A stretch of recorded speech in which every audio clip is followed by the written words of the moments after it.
안녕하세요. 밤이 깊었네요. 오늘 하루도 고생 많으셨죠? 편안하게 쉬면서 오늘 밤 따뜻한 옛날 이야기를 들어보세요.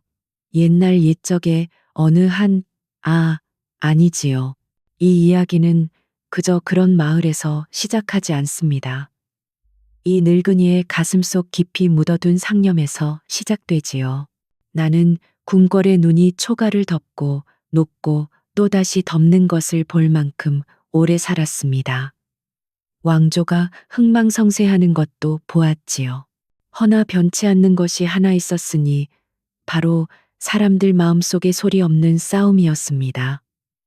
특히 세상에서 가장 화려하고도 가장 외로운 곳, 바로 궁궐에서 말입니다. 등잔불이 사그라들려는 이 밤, 나는 권력과 사랑에 대한 이야기를 들려주고자 합니다. 온 세상이 거짓으로 뒤덮였을 때도 감히 사랑을 택했던 두 영혼에 대한 이야기 말입니다. 그 궁궐 이야기에 닿기 전에 먼저 한 소녀의 겨울이 있었습니다. 지독히도 추운 조선의 어느 외딴 산골 마을이었지요. 소녀의 이름은 단영대엔영이었습니다. 살을 애는 듯한 바람이 억새 지붕을 울부짖게 하던 날, 단영은 거의 얼어붙은 냇가에서 빨래를 하고 있었습니다. 내쉬는 숨결마다 허옇게 얼어붙어 시야를 가렸습니다. 마을 아낙네들이 무거운 걸음으로 냇가를 지나칠 때였습니다. 단영은 반사적으로 젖은 빨랫감을 들어올려 제 얼굴의 반을 가렸습니다. 태어날 때부터 뺨에서 턱까지 이어진 진홍빛의 커다란 반점이었습니다. 사람들은 그것을 불길하다 수군댔고 아이들은 그녀를 피해 달아나곤 했습니다. 그 시선들은 얼음장 같은 냇물보다 더 차갑게 그녀의 뼈를 시리게 만들었습니다. 해거름역 단영이 무거운 빨래 바구니를 이고 초가집에 들어섰을 때 방 안을 감싼 것은 무거운 침묵뿐이었습니다. 어머니는 말없이 배틀에 앉아 쿵쿵 마른 소리를 냈고 아버지는 제가 식어가는 아궁이를 보며 깊은 한숨만 내쉴 뿐이었습니다. 저녁상에는 보리밥 한 그릇과 멀건 된장국이 전부였지만 그마저도 모래알처럼 까끌거렸습니다.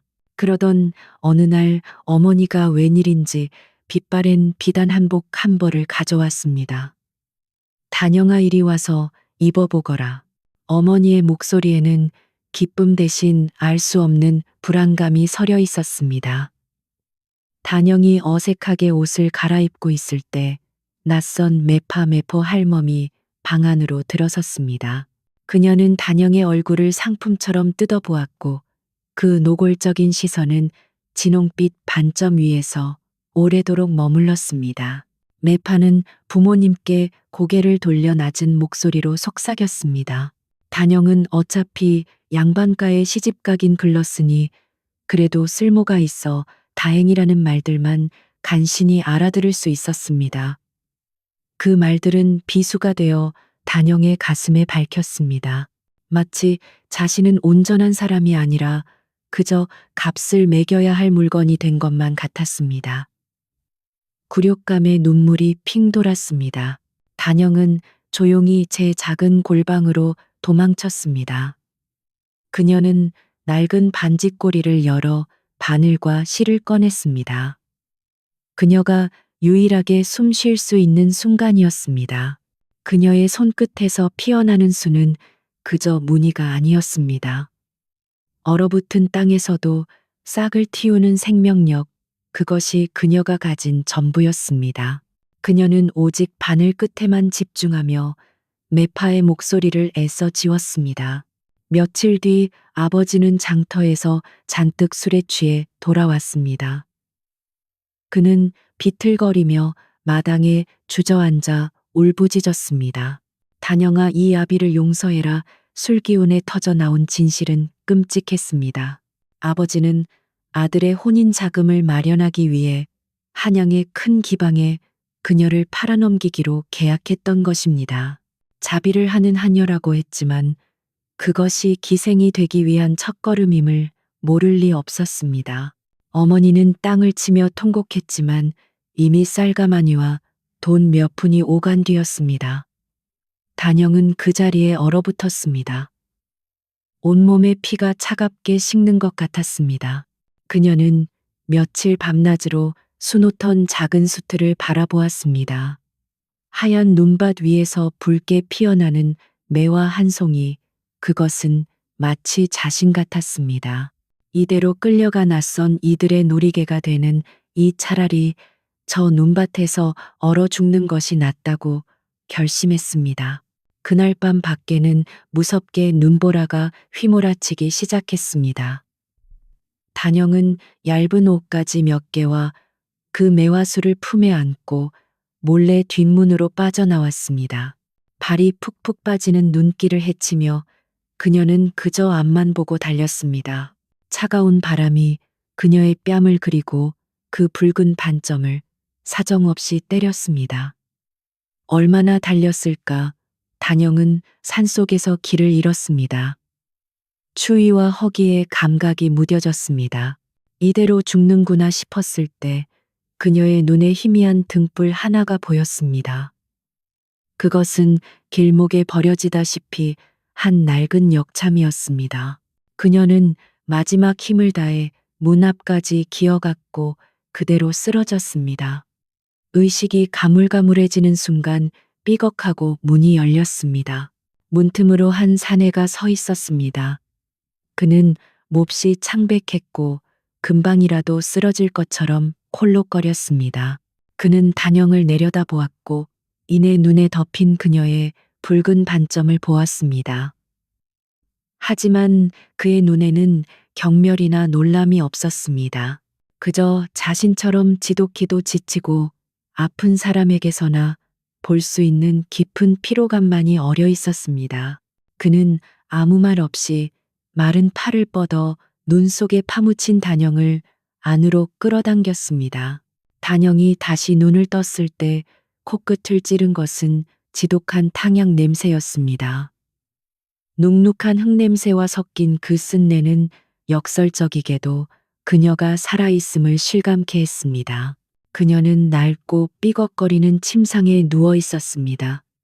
방 안은 역참의 관리소답게 조촐했지만 외풍을 막으려 애쓴 듯 창호지 틈틈이 낡은 천으로 덧대어져 있었습니다. 희미한 빛 사이로 한 사내가 탕약을 젓고 있는 마른 등이 보였습니다. 며칠이 지났는지 몰랐습니다. 그녀를 구해준 사내 히수오는 그 역참의 유일한 관리였습니다. 그는 말수가 극도로 적었고 대부분의 시간을 창밖의 텅 빈 영로를 바라보며 보냈습니다. 그는 본래 궁궐 도화서에 촉망받는 화원이었으나 왕의 총애를 받던 그림에 얽힌 정치적 음모에 휘말려 모든 것을 잃고 이곳으로 좌천되었다고 했습니다. 그의 눈은 모든 희망이 꺼져버린 잿더미 같았습니다. 그의 병은 몸이 아니라 마음에 그리고 손에 있었습니다. 한때 천하 제일의 분놀림이라 칭송받던 그 손은 이제 찻잔 하나 제대로 들지 못할 정도로 심하게 떨리고 있었습니다. 그 떨림은 추위 때문이 아니라 꺾여버린 자존심과 깊은 절망에서 비롯된 병증이었습니다. 단영은 탕약을 데우고 희수는 땔감을 가져왔습니다. 그녀는 밥을 짓고 그는 장부를 정리했습니다. 그들은 서로의 상처에 대해 묻지 않았습니다. 얼굴에 붉은 반점을 가진 소녀와 붓을 들지 못하는 화원. 세상의 눈으로 보면 둘 다 쓸모없는 존재였기에 그 침묵은 오히려 편안했습니다. 단영은 더 이상 제 반점을 가리기 위해 애쓰지 않았고 희수 역시 떨리는 손을 감추려 하지 않았습니다. 그들은 처음으로 서로의 결점 앞에서 자유로울 수 있었습니다. 단영은 그가 숟가락을 쥐려 애쓰다가 결국 놓쳐버리는 것을 보았습니다. 밥알이 흙바닥에 흩어지는 순간 희수의 얼굴에 스친 깊은 절망은 그녀가 매파 앞에서 느꼈던 굴욕감과 고통스럽게 닮아 있었습니다. 그녀는 묵묵히 그것을 치웠습니다. 그날부터 단영은 말없이 제 밥그릇을 밀어주고 그의 숟가락에 반찬을 얹어주었습니다. 희수 역시 그녀가 사람들 시선을 피해 얼굴을 가릴 때마다 조용히 창밖으로 시선을 돌려주었습니다. 겨울이 깊어지던 어느 밤 희수의 병세가 급격히 악화되었습니다. 그는 불덩이처럼 뜨거워졌고 식은땀을 흘리며 악몽에 시달렸습니다. 그의 손은 숟가락이 아니라 마치 허공의 붓을 붙잡으려는 듯 격렬하게 떨렸습니다. 의원은 너무 멀리 있었고 탕약은 더 이상 듣지 않았습니다. 안 돼. 내 손, 이대론 안 돼. 그는 잠꼬대 속에서 울부짖었습니다. 단영은 어찌할 바를 몰랐습니다. 이 절망적인 사내에게 자신이 해줄 수 있는 유일한 것을 떠올렸습니다. 그녀는 품속 깊이 간직했던 눈보라 속에서도 목숨처럼 지켜낸 그 수트를 꺼냈습니다. 아직 완성되지 못한 눈 속의 매화였습니다. 그녀는 희미한 등잔불 아래 앉아 얼어붙은 손을 호호 불어가며 바늘을 잡았습니다. 그녀의 바늘은 그저 천을 꿰매는 것이 아니었습니다. 그녀의 손이 움직이기 시작했습니다. 붉은 실은 얼어붙은 가지 위로 피어나는 매화 꽃잎이 되었습니다. 그것은 단순한 자수가 아니었습니다. 비변수 이 생명력을 불어넣는 자수 단영은 자신의 가슴 속에 남은 마지막 온기를 실 끝에 불어넣었습니다. 추위를 견디고 기어코 피어나는 생명력, 그 간절한 염원을 한 땀 한 땀 새겨 넣었습니다. 그녀의 붉은 반점이 등잔불 빛을 받아 마치 타오르는 불꽃처럼 뜨거워 보였습니다. 동이 틀 무렵 그녀는 완성된 매화수를 희수의 머리맡에 놓았습니다. 열에 들떠 신음하던 희수가 천천히 눈을 떴습니다. 그의 흐릿한 시야에 믿을 수 없는 광경이 들어왔습니다. 작은 수틀 안에서 매화가 살아 숨쉬고 있었습니다. 붉은 꽃잎은 금방이라도 향기를 토해낼 듯 생생했고 만지면 온기가 느껴질 것만 같았습니다. 그것은 그림이 아니라 생명이었습니다. 희수는 저도 모르게 손을 뻗었습니다. 놀랍게도 지독하게 떨리던 그의 손끝이 매화수 앞에서 조금씩 잦아들었습니다. 그는 고열 속에서도 정신이 번쩍 드는 것을 느꼈습니다. 그림이 아닌 것이 이토록 강렬한 생명력을 가질 수 있다는 사실에 전율했습니다. 그는 시선을 돌려 단영을 바라보았습니다. 처음으로 그녀의 붉은 반점이 아닌 그녀의 깊은 눈을 정면으로 바라보았습니다. 어떻게 한 것이요? 그날을 기점으로 모든 것이 변하기 시작했습니다. 단영은 희수를 치료하기 위해 계속 술을 놓았습니다. 희수는 붓을 들 수 없었지만 말로 그림을 그렸습니다. 봄이 오면 저 산 너머 개울물이 녹아 흐르는 소리가 들릴 것이요. 버드나무 가지는 연두색 빛을 띠고 그 아래 송어떼가 헤엄치겠지. 단영은 그의 말을 들으며 그것을 천 위에 그려냈습니다. 그녀의 바늘은 꽁꽁 개울물을 녹이고 마른 가지에 새순을 틔웠습니다. 그녀의 자수는 희수의 절망을 치유하는 유일한 약이었습니다. 희수는 기적처럼 회복하기 시작했습니다. 그는 더 이상 떨리는 손을 감추지 않았습니다.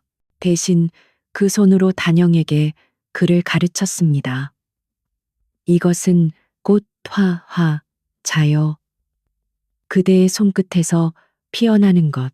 그는 서툰 솜씨로 숯을 들어 종이의 구도를 잡는 법을 알려주었습니다. 그의 화원으로서의 지식과 단영의 천부적인 생명력이 만나 그녀의 자수는 날이 갈수록 깊이를 더해갔습니다. 어느 날 희수는 등불 아래에서 술을 놓는 단영의 붉은 반점을 가만히 바라보더니 말했습니다. 그것은 흉이 아니오. 오히려 해질녘 가장 붉게 타오르는 노을 구름 다나갔소. 마침내 긴 겨울이 가고 역참마당에도 진짜 봄이 찾아왔습니다. 얼어붙었던 두 사람의 마음도 녹아내렸습니다. 그들은 더 이상 서로의 결점을 부끄러워하지 않았습니다. 대신 서로의 결핍을 채워주는 유일한 존재가 되었습니다. 단영의 온기는 희수의 손을 치유했고 희수의 지혜는 단영의 재능을 꽃피웠습니다. 봄의 절정 한양에서 전갈이 왔습니다. 희수를 모함했던 세력이 몰락하고 그의 누명이 벗겨졌다는 소식이었습니다. 그는 다시 도화서로 복귀하라는 어명을 받았습니다. 희수는 기뻐했지만 이내 단영을 바라보며 표정이 굳어졌습니다. 그는 그녀의 손을 잡았습니다. 아직 미세하게 떨렸지만 온기가 가득했습니다. 한양에서 자리를 잡는 대로 꼭 다시 돌아와 그대를 데려가겠소. 단영은 고개를 저었습니다. 그녀는 더 이상 누군가의 보호를 기다리던 어리고 약한 소녀가 아니었습니다. 희수를 통해 자신의 재능이 얼마나 귀한 것인지 깨달았습니다. 아니요, 나리. 저는 기다리지 않겠습니다. 그녀의 눈은 굳은 결의로 빛났습니다. 저도 한양으로 가겠습니다. 나리의 짐이 되기 위해서가 아니라 제 발로 서기 위해서입니다. 궁궐의 침방에 들어가 제 솜씨로 당당히 나리의 곁에 서겠습니다. 희수는 그녀의 단호함에 놀랐지만 이내 따뜻하게 웃었습니다. 그것은 두 결함 있는 존재가 세상으로 나아가기 위한 그들만의 약속이었습니다. 한양은 거대했습니다. 단영이 도착한 저작거리는 사람과 소리와 냄새로 들끓었습니다. 그녀는 잠시 현기증을 느꼈지만 이내 품속의 수틀을 단단히 고쳐 쥐었습니다. 그녀는 가장 큰 비단 가게로 들어가 역참에서 수놓았던 봄의 개울물 자수를 주인에게 내밀었습니다. 처음엔 그녀의 흉한 반점을 보고 무시하던 주인도 자수를 펼쳐드는 순간 눈이 휘둥그레졌습니다. 이것은 그는 단영이 부른 값보다 훨씬 많은 돈을 쥐어주며 그녀의 손을 잡았습니다. 그 돈으로 단정한 무명 한복을 사 입은 단영은 곧장 궁궐로 향했습니다. 마침 침방에서 일할 궁녀를 뽑는 선발이 열리고 있었습니다. 수백 명의 처녀들 사이에서 단영은 단연 눈에 띄었습니다. 아름다워서가 아니라 그 끔찍한 붉은 반점 때문이었습니다. 심사를 맡은 상궁들이 노골적으로 불쾌한 표정을 지었습니다. 어찌 저런 흉측한 것을 궁에 들이려 하느냐. 한 상궁이 호통을 쳤습니다. 단영은 쫓겨날 위기에 처했습니다. 바로 그때 가장 높은 자리에 앉아있던 최상궁 악역 최상궁이 나섰습니다. 그녀는 날카로운 눈으로 단영의 손을 보았습니다. 솜씨를 보겠다며 천과 실을 주었을 때 단영은 그 자리에서 작은 모란 한 송이를 피워냈습니다. 그 생생함에 좌중이 술렁였습니다. 최상궁은 잠시 생각에 잠겼습니다. 아름다운 것은 시기를 부르지만 흉측한 것은 동정을 부르지. 재주는 뛰어나되 얼굴이 저러하니 내 수족으로 부리기에 안성맞춤이로다. 그녀는 차갑게 선언했습니다. 합격이다. 단영의 궁생활은 그렇게 시작되었습니다.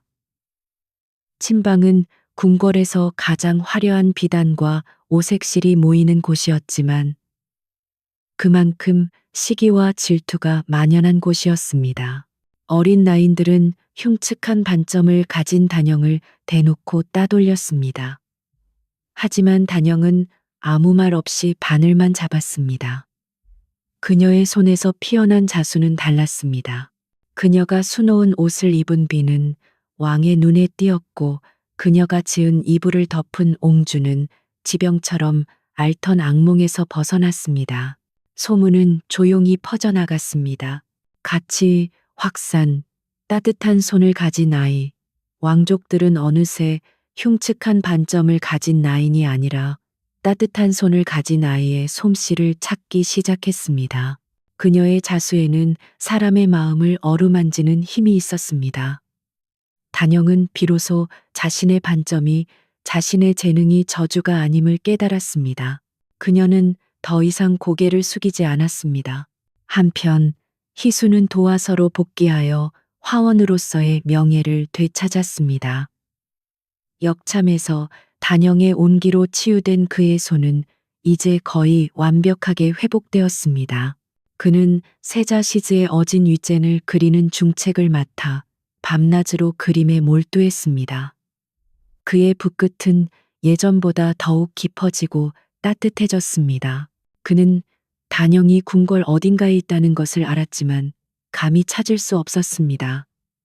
궁궐의 법도는 삼엄했습니다. 그러던 어느 달밤 세자의 서책 심부름을 가던 단영은 후원에서 붓을 씻던 희수와 마주쳤습니다. 두 사람은 숨이 멎는 듯 했습니다. 아무 말도 할 수 없었지만 서로의 눈빛만으로도 충분했습니다.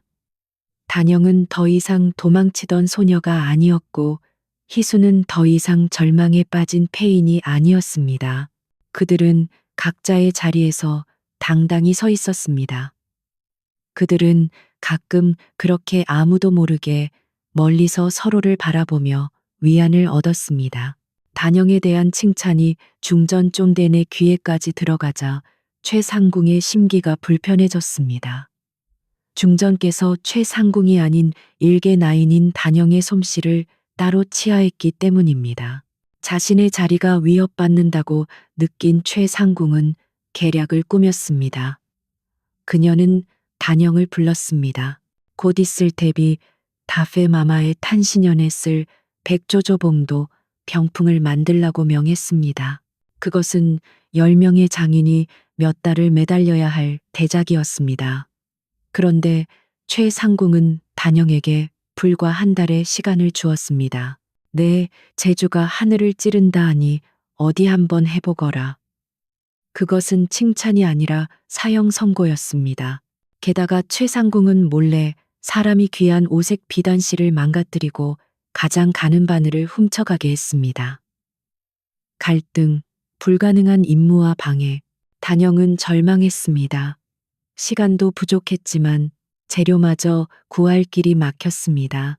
그녀가 밤늦게 침방에 홀로 남아 망가진 실을 붙들고 눈물 짓고 있을 때 창문 틈으로 작은 종이 쪽지 하나가 들어왔습니다. 희수였습니다. 그는 단영의 소식을 듣고 위험을 무릅쓰고 찾아온 것이었습니다. 그대는 술을 놓으시오. 나는 그림을 그리겠소. 그날부터 밤마다 기이한 협업이 시작되었습니다. 희수는 붓을 들 수 없는 단영을 대신해 병풍의 복잡한 초, 밑그림을 그렸습니다. 그는 화원으로서의 모든 지식을 동원하여 수백 마리 새의 배치와 구도를 하룻밤 만에 완성해냈습니다. 상호 보완 화원의 그림과 자수 장인의 손 단영은 그의 그림 위에서 다시 바늘을 잡았습니다. 그들의 사랑은 이제 권력의 위협 앞에서 가장 강력한 무기가 되어 빛나기 시작했습니다. 데비 마마의 탄신년이 코앞으로 다가오자 궁궐의 공기는 팽팽하게 당겨진 활시위처럼 날카로워졌습니다. 모두가 단영의 실패를 예견했지만 연회 전날 밤 마침내 병풍이 완성되었습니다. 침방의 문이 열리고 백조조봉도가 모습을 드러냈을 때 그 자리에 있던 모든 나인들은 숨을 죽였습니다. 그것은 자수가 아니었습니다. 수백 마리의 새가 금방이라도 날개를 치며 봉황을 향해 날아오를 듯 생생하게 살아 움직였습니다. 희수의 완벽한 구도 위에 단영의 생명력이 더해진 그야말로 신기에 가까운 걸작이었습니다. 최상궁은 제 눈을 의심했습니다. 질투와 분노로 온몸이 떨렸습니다. 자신이 패배했다는 것을 저 흉측한 반점을 가진 계지바이에게 밀려났다는 것을 도저히 인정할 수 없었습니다. 연회가 시작되고 병풍이 데비 마마 앞에 펼쳐지자 감탄이 터져 나왔습니다. 바로 그때 최상궁이 비명처럼 외쳤습니다. 멈추시옵소서. 마마, 저 병풍에 부정한 것이 숨겨져 있나이다. 그녀는 앞으로 나아가 봉황의 눈알 부근을 세게 문질렀습니다. 그러자 그 안에서 부러진 바늘, 절정, 부러진 바늘과 무고 하나가 튀어나왔습니다. 궁중에서 부러진 바늘은 왕실을 향한 저주와 흉사를 의미하는 최악의 금기였습니다. 최상궁은 그 자리에 무릎을 꿇고 울부짖었습니다. 저 아이 단영이가 제 흉측한 반점에 기운을 담아 대비 마마를 저주한 것이옵니다. 저 아이가 침방에 들어온 뒤로 불길한 일들만 가득했나이다. 순식간에 분위기는 싸늘하게 얼어붙었습니다. 모든 시선이 단영에게 향했습니다. 그녀의 붉은 반점은 이제 반박할 수 없는 저주의 증거처럼 보였습니다. 단영은 그 자리에서 의금부로 끌려갔고 그녀를 도왔다는 혐의로 희수 역시 옥에 갇혔습니다.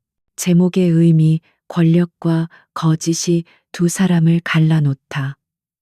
그들이 쌓아 올린 모든 것이 권력의 거짓말 한마디에 무너져 내리고 있었습니다. 단영은 차가운 감옥 바닥에 앉아 죽음을 기다렸습니다.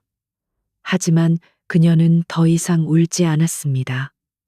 옆방에 갇힌 희수가 걱정될 뿐이었습니다. 그때 희수가 작은 목소리로 담 너머의 단영을 불렀습니다. 단영아, 두려워 마시오. 내가 방법을 찾겠소. 그는 떨리는 손으로 마지막 힘을 쥐어짰습니다. 그는 역참에서 보았던 최상궁이 지방 관리들에게 뇌물을 받고 친방의 공물을 빼돌리던 장부를 기억해냈습니다. 반전의 열쇠, 희수의 그림 증거. 그는 손가락을 깨물어 피를 내고 찢어진 옷자락에 그 장부의 내용과 인물들의 인상착의를 필사적으로 그렸습니다. 한편 단영은 마지막으로 중전 마마를 뵙게 해달라고 간청했습니다. 그녀는 중전 앞에 엎드려 자신의 결백을 주장하지 않았습니다. 대신 담담하게 자신의 얼굴을 들었습니다. 마마 노비는 죽음이 두렵지 않습니다. 다만 한 가지 이것 하나만은 알아주시길 바라옵니다. 그녀는 자신의 붉은 반점을 가리켰습니다. 세상 사람들은 이것을 흉이라 불렀지만 저는 이 흉터를 원망치 않습니다. 이곳은 세상이 거부했던 온기를 제가 마지막까지 끌어모았던 자리이기 때문입니다. 평생을 궁의 외로움 속에서 살아왔던 중전의 마음이 세차게 흔들렸습니다. 그녀는 단영의 눈에서 원망이나 두려움이 아닌 꺾이지 않는 존엄성을 보았습니다. 중전은 즉시 형 집행을 중지하고 사건을 재조사하라 명했습니다. 바로 그때 희수가 그린 피 묻은 천 조각이 중전에게 전달되었습니다. 그림에는 최상궁이 뇌물을 받은 날짜와 장소 물품들이 정확히 적혀 있었습니다. 진실은 순식간에 밝혀졌습니다. 대비 마마를 저주하려 한 것은 단영이 아니라 자신의 죄를 덮고 단영을 제거하려 했던 최상궁이었습니다. 그녀가 빼돌린 곡물 창고가 발각되었고 그녀가 나인을 시켜 바늘을 숨기는 것을 보았다는 증언도 나왔습니다.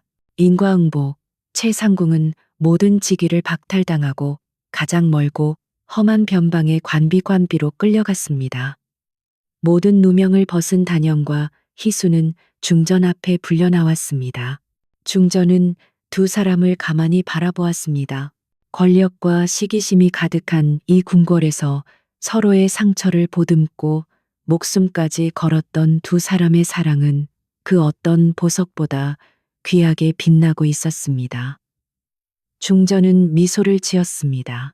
너희의 재주와 마음은 이 궁궐에 가두기에는 너무 아깝구나. 중전은 특별한 은전을 내렸습니다.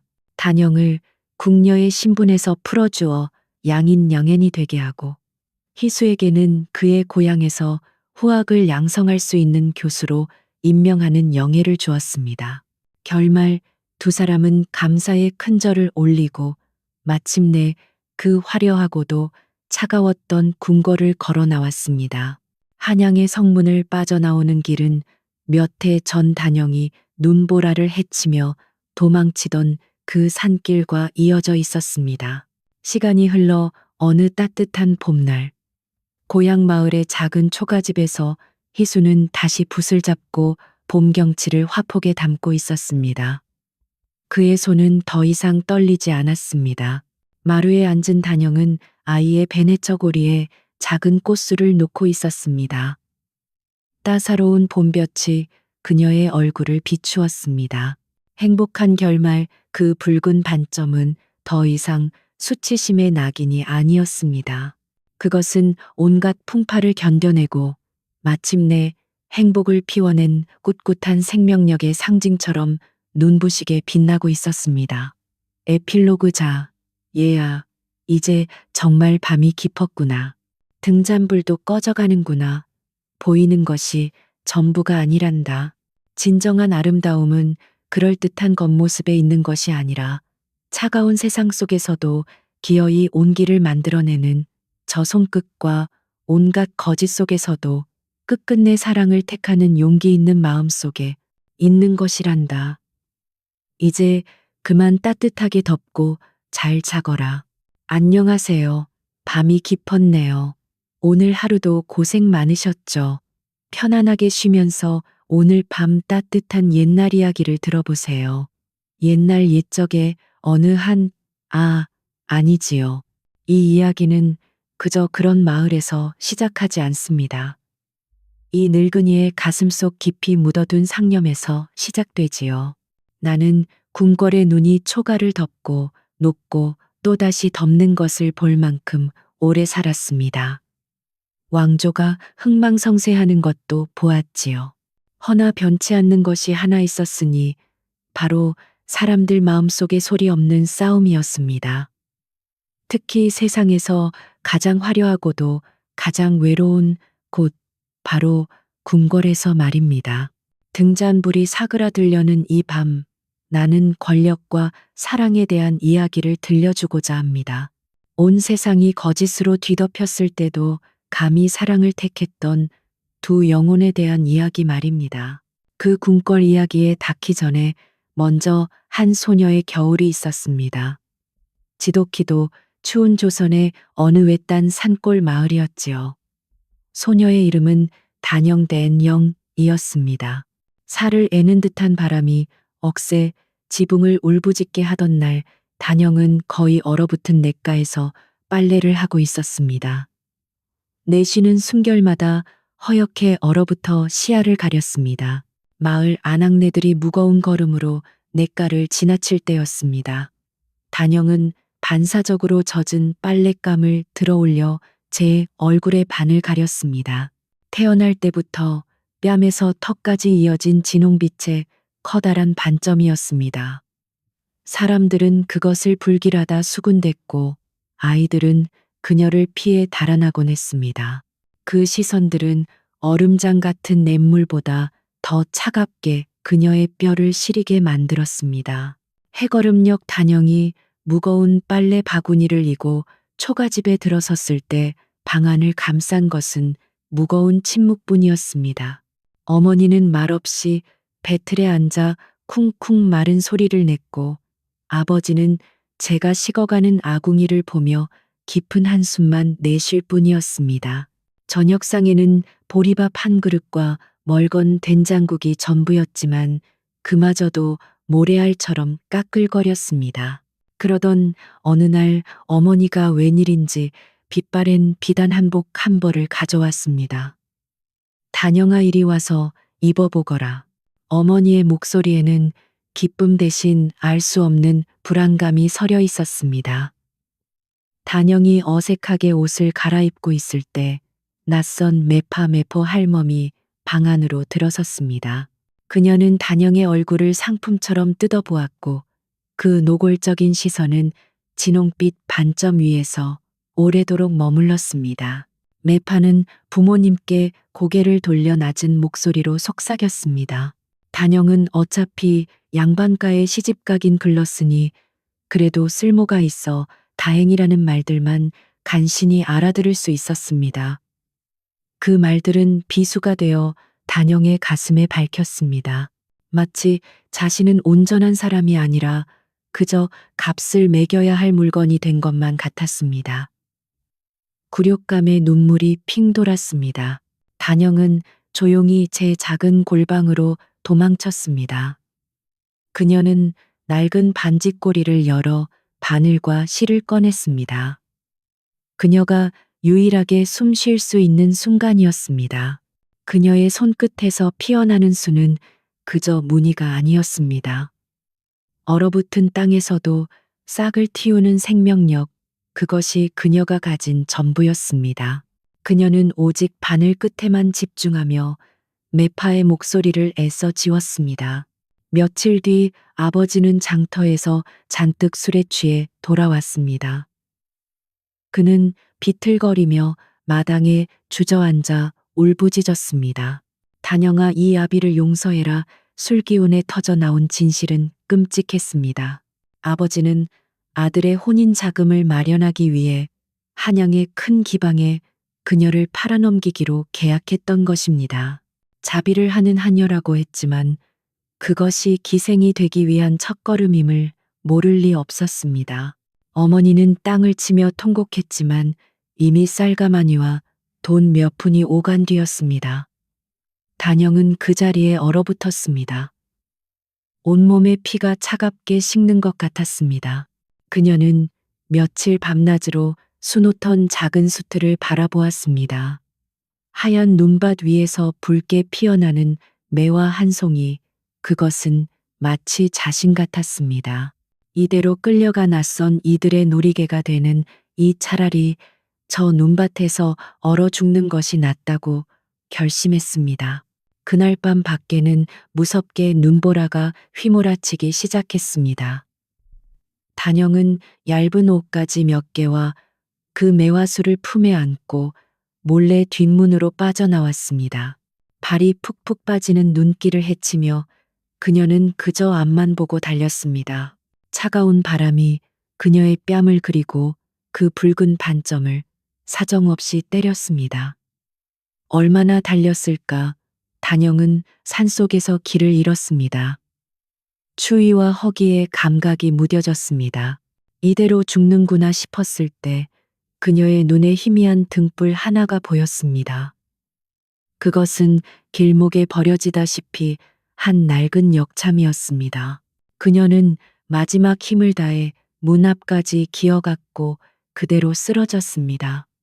의식이 가물가물해지는 순간 삐걱하고 문이 열렸습니다. 문틈으로 한 사내가 서 있었습니다. 그는 몹시 창백했고 금방이라도 쓰러질 것처럼 콜록거렸습니다. 그는 단영을 내려다보았고 이내 눈에 덮인 그녀의 붉은 반점을 보았습니다. 하지만 그의 눈에는 경멸이나 놀람이 없었습니다. 그저 자신처럼 지독히도 지치고 아픈 사람에게서나 볼 수 있는 깊은 피로감만이 어려 있었습니다. 그는 아무 말 없이 마른 팔을 뻗어 눈 속에 파묻힌 단영을 안으로 끌어당겼습니다.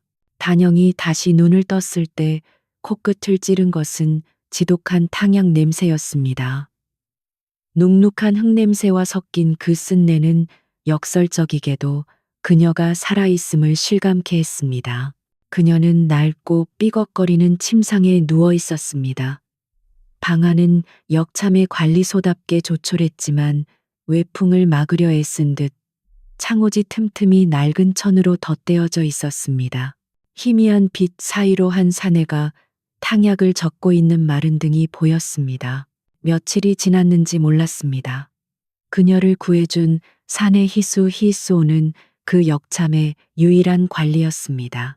그는 말수가 극도로 적었고 대부분의 시간을 창밖의 텅 빈 영로를 바라보며 보냈습니다. 그는 본래 궁궐 도화서에 총망받는 화원이었으나 왕의 총애를 받던 그림에 얽힌 정치적 음모에 휘말려 모든 것을 잃고 이곳으로 좌천되었다고 했습니다. 그의 눈은 모든 희망이 꺼져버린 잿더미 같았습니다. 그의 병은 몸이 아니라 마음에 그리고 손에 있었습니다. 한때 천하제일의 분놀림이라 칭송받던 그 손은 이제 찻잔 하나 제대로 들지 못할 정도로 심하게 떨리고 있었습니다. 그 떨림은 추위 때문이 아니라 꺾여버린 자존심과 깊은 절망에서 비롯된 병증이었습니다. 단영은 탕약을 데우고 희수는 땔감을 가져왔습니다. 그녀는 밥을 짓고 그는 장부를 정리했습니다. 그들은 서로의 상처에 대해 묻지 않았습니다. 얼굴에 붉은 반점을 가진 소녀와 붓을 들지 못하는 화원. 세상의 눈으로 보면 둘 다 쓸모없는 존재였기에 그 침묵은 오히려 편안했습니다. 단영은 더 이상 제 반점을 가리기 위해 애쓰지 않았고 희수 역시 떨리는 손을 감추려 하지 않았습니다. 그들은 처음으로 서로의 결점 앞에서 자유로울 수 있었습니다. 단영은 그가 숟가락을 쥐려 애쓰다가 결국 놓쳐버리는 것을 보았습니다. 밥알이 흙바닥에 흩어지는 순간 희수의 얼굴에 스친 깊은 절망은 그녀가 매파 앞에서 느꼈던 굴욕감과 고통스럽게 닮아 있었습니다. 그녀는 묵묵히 그것을 치웠습니다. 그날부터 단영은 말없이 제 밥그릇을 밀어주고 그의 숟가락에 반찬을 얹어주었습니다. 희수 역시 그녀가 사람들 시선을 피해 얼굴을 가릴 때마다 조용히 창밖으로 시선을 돌려주었습니다. 겨울이 깊어지던 어느 밤 희수의 병세가 급격히 악화되었습니다. 그는 불덩이처럼 뜨거워졌고 식은땀을 흘리며 악몽에 시달렸습니다.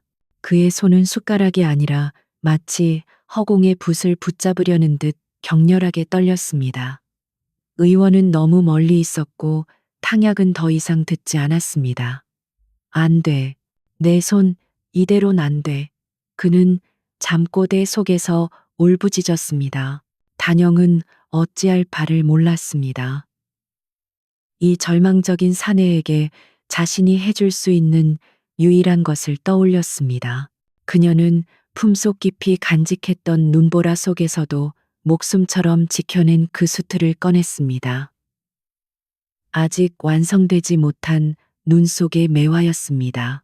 그녀는 희미한 등잔불 아래 앉아 얼어붙은 손을 호호 불어가며 바늘을 잡았습니다. 그녀의 바늘은 그저 천을 꿰매는 것이 아니었습니다. 그녀의 손이 움직이기 시작했습니다. 붉은 실은 얼어붙은 가지 위로 피어나는 매화 꽃잎이 되었습니다. 그것은 단순한 자수가 아니었습니다. 비변수 이 생명력을 불어넣는 자수 단영은 자신의 가슴 속에 남은 마지막 온기를 실끝에 불어넣었습니다. 추위를 견디고 기어코 피어나는 생명력, 그 간절한 염원을 한 땀 한 땀 새겨 넣었습니다. 그녀의 붉은 반점이 등잔불 빛을 받아 마치 타오르는 불꽃처럼 뜨거워 보였습니다. 동이 틀 무렵 그녀는 완성된 매화수를 희수의 머리맡에 놓았습니다. 열에 들떠 신음하던 희수가 천천히 눈을 떴습니다. 그의 흐릿한 시야에 믿을 수 없는 광경이 들어왔습니다. 작은 수틀 안에서 매화가 살아 숨쉬고 있었습니다. 붉은 꽃잎은 금방이라도 향기를 토해낼 듯 생생했고 만지면 온기가 느껴질 것만 같았습니다.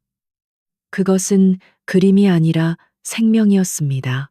희수는 저도 모르게 손을 뻗었습니다. 놀랍게도 지독하게 떨리던 그의 손끝이 매화수 앞에서 조금씩 잦아들었습니다. 그는 고열 속에서도 정신이 번쩍 드는 것을 느꼈습니다. 그림이 아닌 것이 이토록 강렬한 생명력을 가질 수 있다는 사실에 전율했습니다. 그는 시선을 돌려 단영을 바라보았습니다. 처음으로 그녀의 붉은 반점이 아닌 그녀의 깊은 눈을 정면으로 바라보았습니다.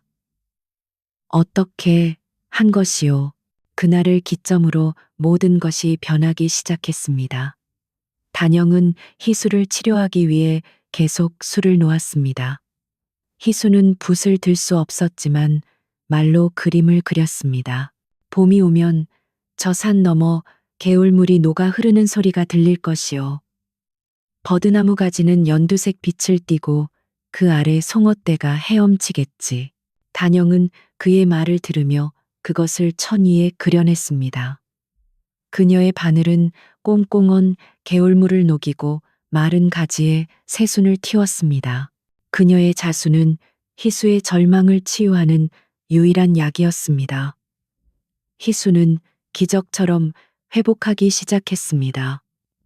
그는 더 이상 떨리는 손을 감추지 않았습니다. 대신 그 손으로 단영에게 글을 가르쳤습니다. 이것은 꽃, 화, 자요. 그대의 손끝에서 피어나는 것.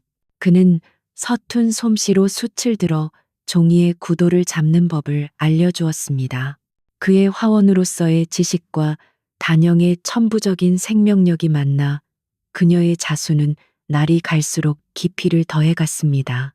어느 날 희수는 등불 아래에서 술을 놓는 단영의 붉은 반점을 가만히 바라보더니 말했습니다. 그것은 흉이 아니오. 오히려 해질녘 가장 붉게 타오르는 노을 구름 다나갔소.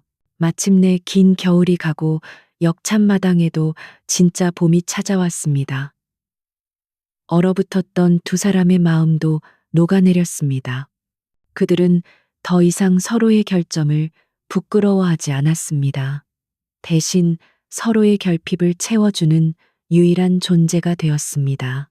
단영의 온기는 희수의 손을 치유했고 희수의 지혜는 단영의 재능을 꽃피웠습니다.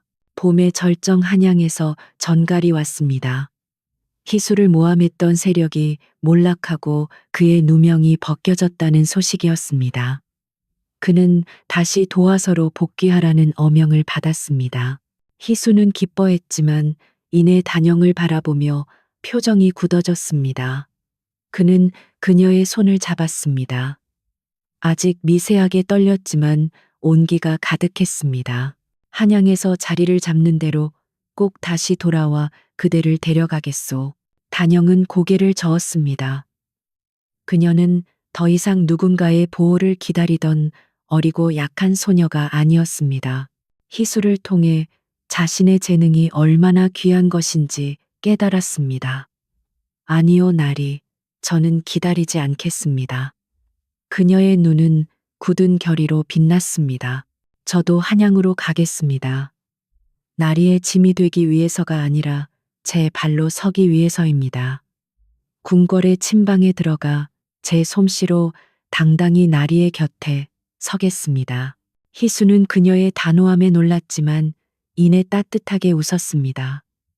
그것은 두 결함 있는 존재가 세상으로 나아가기 위한 그들만의 약속이었습니다. 한양은 거대했습니다. 단영이 도착한 저작거리는 사람과 소리와 냄새로 들끓었습니다. 그녀는 잠시 현기증을 느꼈지만 이내 품속의 수틀을 단단히 고쳐 쥐었습니다. 그녀는 가장 큰 비단 가게로 들어가 역참에서 수놓았던 봄의 개울물 자수를 주인에게 내밀었습니다. 처음엔 그녀의 흉한 반점을 보고 무시하던 주인도 자수를 펼쳐드는 순간 눈이 휘둥그레졌습니다. 이것은 그는 단영이 부른 값보다 훨씬 많은 돈을 쥐어주며 그녀의 손을 잡았습니다. 그 돈으로 단정한 무명 한복을 사 입은 단영은 곧장 궁궐로 향했습니다. 마침 침방에서 일할 궁녀를 뽑는 선발이 열리고 있었습니다. 수백 명의 처녀들 사이에서 단영은 단연 눈에 띄었습니다. 아름다워서가 아니라 그 끔찍한 붉은 반점 때문이었습니다. 심사를 맡은 상궁들이 노골적으로 불쾌한 표정을 지었습니다. 어찌 저런 흉측한 것을 궁에 들이려 하느냐. 한 상궁이 호통을 쳤습니다. 단영은 쫓겨날 위기에 처했습니다. 바로 그때 가장 높은 자리에 앉아있던 최상궁 악역 최상궁이 나섰습니다. 그녀는 날카로운 눈으로 단영의 손을 보았습니다. 솜씨를 보겠다며 천과 실을 주었을 때 단영은 그 자리에서 작은 모란 한 송이를 피워냈습니다. 그 생생함에 좌중이 술렁였습니다. 최상궁은 잠시 생각에 잠겼습니다. 아름다운 것은 시기를 부르지만 흉측한 것은 동정을 부르지. 재주는 뛰어나되 얼굴이 저러하니 내 수족으로 부리기에 안성맞춤이로다. 그녀는 차갑게 선언했습니다. 합격이다. 단영의 궁생활은 그렇게 시작되었습니다. 침방은 궁궐에서 가장 화려한 비단과 오색실이 모이는 곳이었지만 그만큼 시기와 질투가 만연한 곳이었습니다. 어린 나인들은 흉측한 반점을 가진 단영을 대놓고 따돌렸습니다. 하지만 단영은 아무 말 없이 바늘만 잡았습니다. 그녀의 손에서 피어난 자수는 달랐습니다. 그녀가 수놓은 옷을 입은 비는 왕의 눈에 띄었고 그녀가 지은 이불을 덮은 옹주는 지병처럼 앓던 악몽에서 벗어났습니다. 소문은 조용히 퍼져나갔습니다. 가치, 확산, 따뜻한 손을 가진 아이. 왕족들은 어느새 흉측한 반점을 가진 나인이 아니라 따뜻한 손을 가진 아이의 솜씨를 찾기 시작했습니다. 그녀의 자수에는 사람의 마음을 어루만지는 힘이 있었습니다. 단영은 비로소 자신의 반점이 자신의 재능이 저주가 아님을 깨달았습니다. 그녀는 더 이상 고개를 숙이지 않았습니다. 한편 희수는 도화서로 복귀하여 화원으로서의 명예를 되찾았습니다. 역참에서 단영의 온기로 치유된 그의 손은 이제 거의 완벽하게 회복되었습니다. 그는 세자 시즈의 어진 윗잔을 그리는 중책을 맡아 밤낮으로 그림에 몰두했습니다. 그의 붓끝은 예전보다 더욱 깊어지고 따뜻해졌습니다. 그는 단영이 궁궐 어딘가에 있다는 것을 알았지만 감히 찾을 수 없었습니다. 궁궐의 법도는 삼엄했습니다. 그러던 어느 달밤 세자의 서책 심부름을 가던 단영은 후원에서 붓을 씻던 희수와 마주쳤습니다. 두 사람은 숨이 멎는 듯 했습니다. 아무 말도 할 수 없었지만 서로의 눈빛만으로도 충분했습니다. 단영은 더 이상 도망치던 소녀가 아니었고 희수는 더 이상 절망에 빠진 폐인이 아니었습니다. 그들은 각자의 자리에서 당당히 서 있었습니다. 그들은 가끔 그렇게 아무도 모르게 멀리서 서로를 바라보며 위안을 얻었습니다. 단영에 대한 칭찬이 중전 쫌덴의 귀에까지 들어가자 최상궁의 심기가 불편해졌습니다. 중전께서 최상궁이 아닌 일개 나인인 단영의 솜씨를 따로 치하했기 때문입니다. 자신의 자리가 위협받는다고 느낀 최상궁은 계략을 꾸몄습니다. 그녀는 단영을 불렀습니다. 곧 있을 테비 다페마마의 탄신년에 쓸 백조조봉도 병풍을 만들라고 명했습니다. 그것은 10명의 장인이 몇 달을 매달려야 할 대작이었습니다. 그런데 최상궁은 단영에게 불과 한 달의 시간을 주었습니다. 내 재주가 하늘을 찌른다 하니 어디 한번 해보거라. 그것은 칭찬이 아니라 사형 선고였습니다.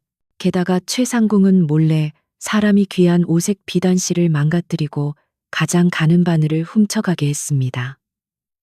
갈등, 불가능한 임무와 방해, 단영은 절망했습니다.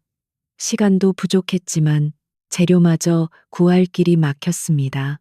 그녀가 밤늦게 침방에 홀로 남아 망가진 실을 붙들고 눈물 짓고 있을 때 창문 틈으로 작은 종이 쪽지 하나가 들어왔습니다. 희수였습니다.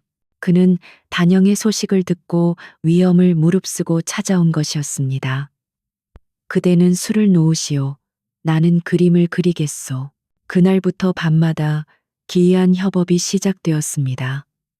희수는 붓을 들 수 없는 단영을 대신해 병풍의 복잡한 초, 밑그림을 그렸습니다. 그는 화원으로서의 모든 지식을 동원하여 수백 마리 새의 배치와 구도를 하룻밤 만에 완성해냈습니다. 상호 보완 화원의 그림과 자수 장인의 손 단영은 그의 그림 위에서 다시 바늘을 잡았습니다. 그들의 사랑은 이제 권력의 위협 앞에서 가장 강력한 무기가 되어 빛나기 시작했습니다. 데비 마마의 탄신연이 코앞으로 다가오자 궁궐의 공기는 팽팽하게 당겨진 활시위처럼 날카로워졌습니다. 모두가 단영의 실패를 예견했지만 연회 전날 밤 마침내 병풍이 완성되었습니다. 침방의 문이 열리고 백조조봉도가 모습을 드러냈을 때 그 자리에 있던 모든 나인들은 숨을 죽였습니다. 그것은 자수가 아니었습니다. 수백 마리의 새가 금방이라도 날개를 치며 봉황을 향해 날아오를 듯 생생하게 살아 움직였습니다. 희수의 완벽한 구도 위에 단영의 생명력이 더해진 그야말로 신기에 가까운 걸작이었습니다. 최상궁은 제 눈을 의심했습니다. 질투와 분노로 온몸이 떨렸습니다. 자신이 패배했다는 것을, 저 흉측한 반점을 가진 계지바이에게 밀려났다는 것을 도저히 인정할 수 없었습니다. 연회가 시작되고 병풍이 데비 마마 앞에 펼쳐지자 감탄이 터져 나왔습니다. 바로 그때 최상궁이 비명처럼 외쳤습니다. 멈추시옵소서. 마마, 저 병풍에 부정한 것이 숨겨져 있나이다. 그녀는 앞으로 나아가 봉황의 눈알 부근을 세게 문질렀습니다. 그러자 그 안에서 부러진 바늘, 절정, 부러진 바늘과 무고 하나가 튀어나왔습니다. 궁중에서 부러진 바늘은 왕실을 향한 저주와 흉사를 의미하는 최악의 금기였습니다. 최상궁은 그 자리에 무릎을 꿇고 울부짖었습니다. 저 아이 단영이가 제 흉측한 반점의 기운을 담아 데비 마마를 저주한 것이옵니다. 저 아이가 침방에 들어온 뒤로 불길한 일들만 가득했나이다. 순식간에 분위기는 싸늘하게 얼어붙었습니다. 모든 시선이 단영에게 향했습니다. 그녀의 붉은 반점은 이제 반박할 수 없는 저주의 증거처럼 보였습니다. 단영은 그 자리에서 의금부로 끌려갔고 그녀를 도왔다는 혐의로 희수 역시 옥에 갇혔습니다. 제목의 의미, 권력과 거짓이 두 사람을 갈라놓다. 그들이 쌓아 올린 모든 것이 권력의 거짓말 한마디에 무너져 내리고 있었습니다. 단영은 차가운 감옥 바닥에 앉아 죽음을 기다렸습니다. 하지만 그녀는 더 이상 울지 않았습니다. 옆방에 갇힌 희수가 걱정될 뿐이었습니다. 그때 희수가 작은 목소리로 담 너머의 단영을 불렀습니다. 단영아, 두려워 마시오. 내가 방법을 찾겠소. 그는 떨리는 손으로 마지막 힘을 쥐어짰습니다. 그는 역참에서 보았던 최상궁이 지방 관리들에게 뇌물을 받고 친방의 공물을 빼돌리던 장부를 기억해냈습니다. 반전의 열쇠, 희수의 그림 증거. 그는 손가락을 깨물어 피를 내고 찢어진 옷자락에 그 장부의 내용과 인물들의 인상착의를 필사적으로 그렸습니다. 한편 단영은 마지막으로 중전 마마를 뵙게 해달라고 간청했습니다. 그녀는 중전 앞에 엎드려 자신의 결백을 주장하지 않았습니다. 대신 담담하게 자신의 얼굴을 들었습니다. 마마 노비는 죽음이 두렵지 않습니다. 다만 한 가지, 이것 하나만은 알아주시길 바라옵니다. 그녀는 자신의 붉은 반점을 가리켰습니다. 세상 사람들은 이것을 흉이라 불렀지만 저는 이 흉터를 원망치 않습니다. 이곳은 세상이 거부했던 온기를 제가 마지막까지 끌어모았던 자리이기 때문입니다. 평생을 궁의 외로움 속에서 살아왔던 중전의 마음이 세차게 흔들렸습니다. 그녀는 단영의 눈에서 원망이나 두려움이 아닌 꺾이지 않는 존엄성을 보았습니다. 중전은 즉시 형 집행을 중지하고 사건을 재조사하라 명했습니다. 바로 그때 희수가 그린 피 묻은 천 조각이 중전에게 전달되었습니다. 그림에는 최상궁이 뇌물을 받은 날짜와 장소 물품들이 정확히 적혀 있었습니다. 진실은 순식간에 밝혀졌습니다. 데비 마마를 저주하려 한 것은 단영이 아니라 자신의 죄를 덮고 단영을 제거하려 했던 최상궁이었습니다. 그녀가 빼돌린 곡물 창고가 발각되었고 그녀가 나인을 시켜 바늘을 숨기는 것을 보았다는 증언도 나왔습니다. 인과응보, 최상궁은 모든 직위를 박탈당하고 가장 멀고 험한 변방의 관비관비로 끌려갔습니다. 모든 누명을 벗은 단영과 희수는 중전 앞에 불려나왔습니다. 중전은 두 사람을 가만히 바라보았습니다. 권력과 시기심이 가득한 이 궁궐에서 서로의 상처를 보듬고 목숨까지 걸었던 두 사람의 사랑은 그 어떤 보석보다 귀하게 빛나고 있었습니다. 중전은 미소를 지었습니다. 너희의 재주와 마음은 이 궁궐에 가두기에는 너무 아깝구나. 중전은 특별한 은전을 내렸습니다. 단영을 궁녀의 신분에서 풀어주어 양인 양앤이 되게 하고 희수에게는 그의 고향에서 후학을 양성할 수 있는 교수로 임명하는 영예를 주었습니다. 결말 두 사람은 감사의 큰 절을 올리고 마침내 그 화려하고도 차가웠던 궁궐을 걸어 나왔습니다. 한양의 성문을 빠져나오는 길은 몇 해 전 단영이 눈보라를 헤치며 도망치던 그 산길과 이어져 있었습니다. 시간이 흘러 어느 따뜻한 봄날, 고향 마을의 작은 초가집에서 희수는 다시 붓을 잡고 봄 경치를 화폭에 담고 있었습니다. 그의 손은 더 이상 떨리지 않았습니다. 마루에 앉은 단영은 아이의 베네처고리에 작은 꽃술을 놓고 있었습니다. 따사로운 봄볕이 그녀의 얼굴을 비추었습니다. 행복한 결말 그 붉은 반점은 더 이상 수치심의 낙인이 아니었습니다. 그것은 온갖 풍파를 견뎌내고 마침내 행복을 피워낸 꿋꿋한 생명력의 상징처럼 눈부시게 빛나고 있었습니다. 에필로그자, 얘야, 이제 정말 밤이 깊었구나. 등잔불도 꺼져가는구나. 보이는 것이 전부가 아니란다. 진정한 아름다움은 그럴듯한 겉모습에 있는 것이 아니라 차가운 세상 속에서도 기어이 온기를 만들어내는 저 손끝과 온갖 거짓 속에서도 끝끝내 사랑을 택하는 용기 있는 마음 속에 있는 것이란다. 이제 그만 따뜻하게 덮고 잘 자거라. 안녕하세요. 밤이 깊었네요. 오늘 하루도 고생 많으셨죠? 편안하게 쉬면서 오늘 밤 따뜻한 옛날 이야기를 들어보세요. 옛날 옛적에 어느 아니지요. 이 이야기는 그저 그런 마을에서 시작하지 않습니다. 이 늙은이의 가슴속 깊이 묻어둔 상념에서 시작되지요. 나는 궁궐의 눈이 초가를 덮고 녹고 또다시 덮는 것을 볼 만큼 오래 살았습니다. 왕조가 흥망성쇠하는 것도 보았지요. 허나 변치 않는 것이 하나 있었으니 바로 사람들 마음속에 소리 없는 싸움이었습니다. 특히 세상에서 가장 화려하고도 가장 외로운 곳, 바로 궁궐에서 말입니다. 등잔불이 사그라들려는 이 밤, 나는 권력과 사랑에 대한 이야기를 들려주고자 합니다.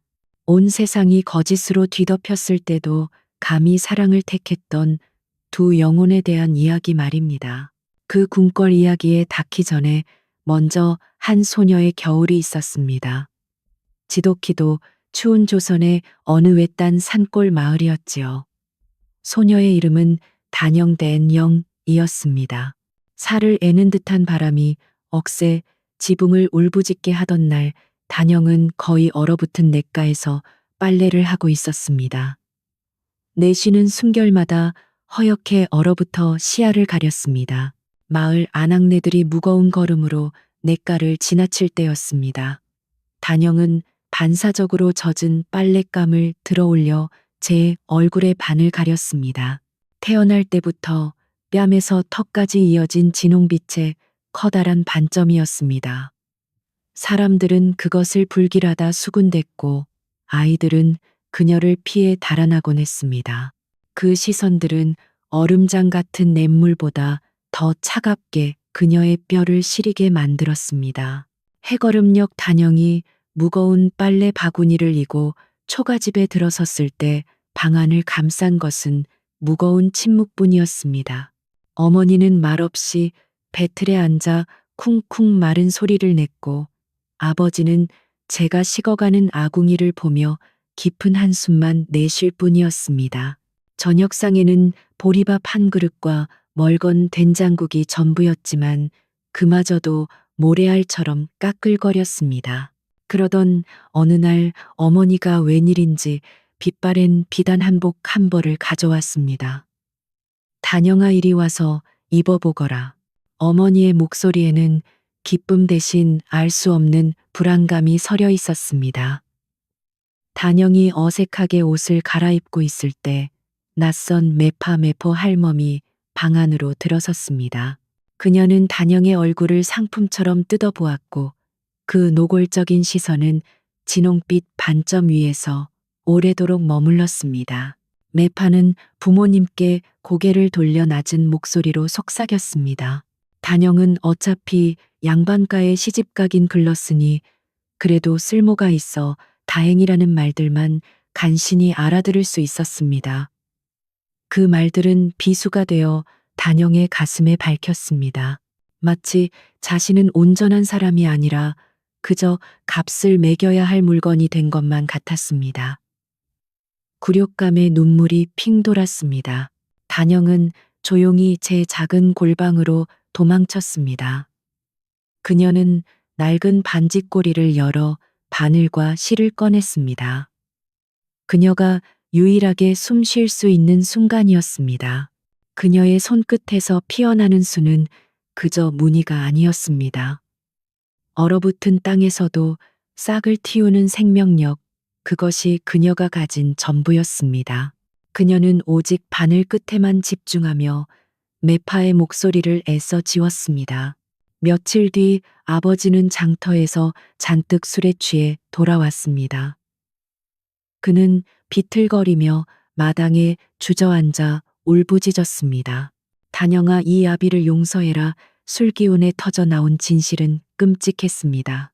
아버지는 아들의 혼인 자금을 마련하기 위해 한양의 큰 기방에 그녀를 팔아넘기기로 계약했던 것입니다. 자비를 하는 하녀라고 했지만 그것이 기생이 되기 위한 첫걸음임을 모를 리 없었습니다.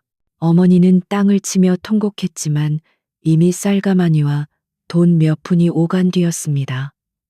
단영은 그 자리에 얼어붙었습니다.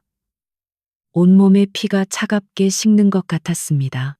그녀는 며칠 밤낮으로 수놓던 작은 수틀을 바라보았습니다. 하얀 눈밭 위에서 붉게 피어나는 매화 한 송이, 그것은 마치 자신 같았습니다. 이대로 끌려가 낯선 이들의 놀이개가 되는 이 차라리 저 눈밭에서 얼어 죽는 것이 낫다고 결심했습니다.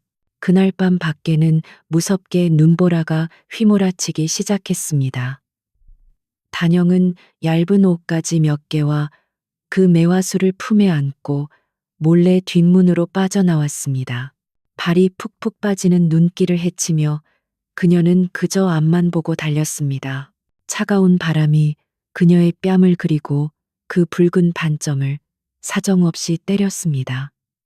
얼마나 달렸을까? 단영은 산속에서 길을 잃었습니다. 추위와 허기에 감각이 무뎌졌습니다. 이대로 죽는구나 싶었을 때 그녀의 눈에 희미한 등불 하나가 보였습니다. 그것은 길목에 버려지다시피 한 낡은 역참이었습니다. 그녀는 마지막 힘을 다해 문 앞까지 기어갔고 그대로 쓰러졌습니다. 의식이 가물가물해지는 순간 삐걱하고 문이 열렸습니다. 문틈으로 한 사내가 서 있었습니다. 그는 몹시 창백했고 금방이라도 쓰러질 것처럼 콜록거렸습니다. 그는 단영을 내려다보았고 이내 눈에 덮인 그녀의 붉은 반점을 보았습니다. 하지만 그의 눈에는 경멸이나 놀람이 없었습니다. 그저 자신처럼 지독히도 지치고 아픈 사람에게서나 볼 수 있는 깊은 피로감만이 어려 있었습니다. 그는 아무 말 없이 마른 팔을 뻗어 눈 속에 파묻힌 단영을 안으로 끌어당겼습니다. 단영이 다시 눈을 떴을 때 코끝을 찌른 것은 지독한 탕약 냄새였습니다. 눅눅한 흙냄새와 섞인 그 쓴내는 역설적이게도 그녀가 살아있음을 실감케 했습니다. 그녀는 낡고 삐걱거리는 침상에 누워 있었습니다. 방 안은 역참의 관리소답게 조촐했지만 외풍을 막으려 애쓴 듯 창호지 틈틈이 낡은 천으로 덧대어져 있었습니다. 희미한 빛 사이로 한 사내가 탕약을 젓고 있는 마른 등이 보였습니다. 며칠이 지났는지 몰랐습니다. 그녀를 구해준 사내 히수오는 그 역참의 유일한 관리였습니다. 그는 말수가 극도로 적었고 대부분의 시간을 창밖의 텅 빈 영로를 바라보며 보냈습니다. 그는 본래 궁궐 도화서에 촉망받는 화원이었으나 왕의 총애를 받던 그림에 얽힌 정치적 음모에 휘말려 모든 것을 잃고 이곳으로 좌천되었다고 했습니다. 그의 눈은 모든 희망이 꺼져버린 잿더미 같았습니다. 그의 병은 몸이 아니라 마음에 그리고 손에 있었습니다. 한때 천하 제일의 분놀림이라 칭송받던 그 손은 이제 찻잔 하나 제대로 들지 못할 정도로 심하게 떨리고 있었습니다. 그 떨림은 추위 때문이 아니라 꺾여버린 자존심과 깊은 절망에서 비롯된 병증이었습니다. 단영은 탕약을 데우고 희수는 땔감을 가져왔습니다. 그녀는 밥을 짓고 그는 장부를 정리했습니다. 그들은 서로의 상처에 대해 묻지 않았습니다. 얼굴에 붉은 반점을 가진 소녀와 붓을 들지 못하는 화원. 세상의 눈으로 보면 둘 다 쓸모없는 존재였기에 그 침묵은 오히려 편안했습니다. 단영은 더 이상 제 반점을 가리기 위해 애쓰지 않았고 희수 역시 떨리는 손을 감추려 하지 않았습니다. 그들은 처음으로 서로의 결점 앞에서 자유로울 수 있었습니다. 단영은 그가 숟가락을 쥐려 애쓰다가 결국 놓쳐버리는 것을 보았습니다. 밥알이 흙바닥에 흩어지는 순간 희수의 얼굴에 스친 깊은 절망은 그녀가 매파 앞에서 느꼈던 굴욕감과 고통스럽게 닮아 있었습니다. 그녀는 묵묵히 그것을 치웠습니다. 그날부터 단영은 말없이 제 밥그릇을 밀어주고 그의 숟가락에 반찬을 얹어주었습니다. 희수 역시 그녀가 사람들 시선을 피해 얼굴을 가릴 때마다 조용히 창밖으로 시선을 돌려주었습니다.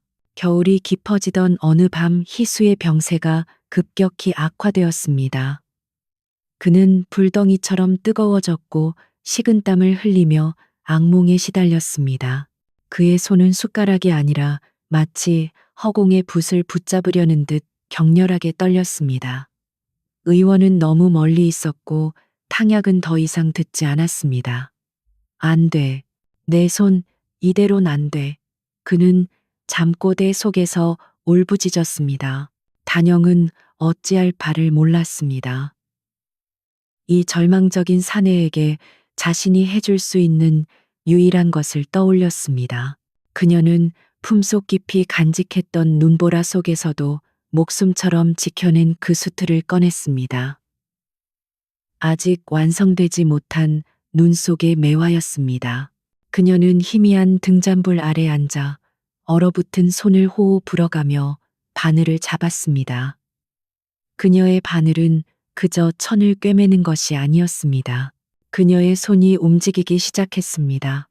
붉은 실은 얼어붙은 가지 위로 피어나는 매화 꽃잎이 되었습니다. 그것은 단순한 자수가 아니었습니다. 비변수 이 생명력을 불어넣는 자수 단영은 자신의 가슴 속에 남은 마지막 온기를 실끝에 불어넣었습니다. 추위를 견디고 기어코 피어나는 생명력, 그 간절한 염원을 한 땀 한 땀 새겨 넣었습니다. 그녀의 붉은 반점이 등잔불 빛을 받아 마치 타오르는 불꽃처럼 뜨거워 보였습니다. 동이 틀 무렵 그녀는 완성된 매화수를 희수의 머리맡에 놓았습니다. 열에 들떠 신음하던 희수가 천천히 눈을 떴습니다. 그의 흐릿한 시야에 믿을 수 없는 광경이 들어왔습니다. 작은 수틀 안에서 매화가 살아 숨쉬고 있었습니다. 붉은 꽃잎은 금방이라도 향기를 토해낼 듯 생생했고 만지면 온기가 느껴질 것만 같았습니다. 그것은 그림이 아니라 생명이었습니다. 희수는 저도 모르게 손을 뻗었습니다. 놀랍게도 지독하게 떨리던 그의 손끝이 매화수 앞에서 조금씩 잦아들었습니다. 그는 고열 속에서도 정신이 번쩍 드는 것을 느꼈습니다. 그림이 아닌 것이 이토록 강렬한 생명력을 가질 수 있다는 사실에 전율했습니다. 그는 시선을 돌려 단영을 바라보았습니다. 처음으로 그녀의 붉은 반점이 아닌 그녀의 깊은 눈을 정면으로 바라보았습니다. 어떻게 한 것이요? 그날을 기점으로 모든 것이 변하기 시작했습니다. 단영은 희수를 치료하기 위해 계속 술을 놓았습니다. 희수는 붓을 들 수 없었지만 말로 그림을 그렸습니다. 봄이 오면 저 산 너머 개울물이 녹아 흐르는 소리가 들릴 것이요. 버드나무 가지는 연두색 빛을 띠고 그 아래 송어떼가 헤엄치겠지. 단영은 그의 말을 들으며 그것을 천 위에 그려냈습니다. 그녀의 바늘은 꽁꽁언 개울물을 녹이고 마른 가지에 새순을 틔웠습니다. 그녀의 자수는 희수의 절망을 치유하는 유일한 약이었습니다. 희수는 기적처럼 회복하기 시작했습니다. 그는 더 이상 떨리는 손을 감추지 않았습니다. 대신 그 손으로 단영에게 글을 가르쳤습니다. 이것은 꽃, 화, 자요. 그대의 손끝에서 피어나는 것. 그는 서툰 솜씨로 숯을 들어 종이의 구도를 잡는 법을 알려주었습니다. 그의 화원으로서의 지식과 단영의 천부적인 생명력이 만나 그녀의 자수는 날이 갈수록 깊이를 더해갔습니다. 어느 날 희수는 등불 아래에서 술을 놓는 단영의 붉은 반점을 가만히 바라보더니 말했습니다. 그것은 흉이 아니오. 오히려 해질녘 가장 붉게 타오르는 노을 구름 다나갔소. 마침내 긴 겨울이 가고 역참마당에도 진짜 봄이 찾아왔습니다. 얼어붙었던 두 사람의 마음도 녹아내렸습니다. 그들은 더 이상 서로의 결점을 부끄러워하지 않았습니다. 대신 서로의 결핍을 채워주는 유일한 존재가 되었습니다. 단영의 온기는 희수의 손을 치유했고 희수의 지혜는 단영의 재능을 꽃피웠습니다. 봄의 절정 한양에서 전갈이 왔습니다. 희수를 모함했던 세력이 몰락하고 그의 누명이 벗겨졌다는 소식이었습니다. 그는 다시 도화서로 복귀하라는 어명을 받았습니다. 희수는 기뻐했지만 이내 단영을 바라보며 표정이 굳어졌습니다. 그는 그녀의 손을 잡았습니다. 아직 미세하게 떨렸지만 온기가 가득했습니다. 한양에서 자리를 잡는 대로 꼭 다시 돌아와 그대를 데려가겠소. 단영은 고개를 저었습니다. 그녀는 더 이상 누군가의 보호를 기다리던 어리고 약한 소녀가 아니었습니다. 희수를 통해 자신의 재능이 얼마나 귀한 것인지 깨달았습니다. 아니요, 나리. 저는 기다리지 않겠습니다. 그녀의 눈은 굳은 결의로 빛났습니다. 저도 한양으로 가겠습니다. 나리의 짐이 되기 위해서가 아니라 제 발로 서기 위해서입니다. 궁궐의 침방에 들어가 제 솜씨로 당당히 나리의 곁에 서겠습니다. 희수는 그녀의 단호함에 놀랐지만 이내 따뜻하게 웃었습니다. 그것은 두 결함 있는 존재가 세상으로 나아가기 위한 그들만의 약속이었습니다. 한양은 거대했습니다.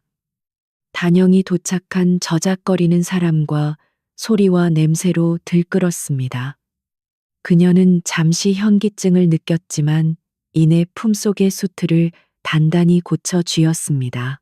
그녀는 가장 큰 비단 가게로 들어가 역참에서 수놓았던 봄의 개울물 자수를 주인에게 내밀었습니다. 처음엔 그녀의 흉한 반점을 보고 무시하던 주인도 자수를 펼쳐드는 순간 눈이 휘둥그레졌습니다. 이것은 그는 단영이 부른 값보다 훨씬 많은 돈을 쥐어주며 그녀의 손을 잡았습니다. 그 돈으로 단정한 무명 한복을 사 입은 단영은 곧장 궁궐로 향했습니다. 마침 침방에서 일할 궁녀를 뽑는 선발이 열리고 있었습니다. 수백 명의 처녀들 사이에서 단영은 단연 눈에 띄었습니다. 아름다워서가 아니라 그 끔찍한 붉은 반점 때문이었습니다. 심사를 맡은 상궁들이 노골적으로 불쾌한 표정을 지었습니다. 어찌 저런 흉측한 것을 궁에 드리려 하느냐. 한 상궁이 호통을 쳤습니다. 단영은 쫓겨날 위기에 처했습니다.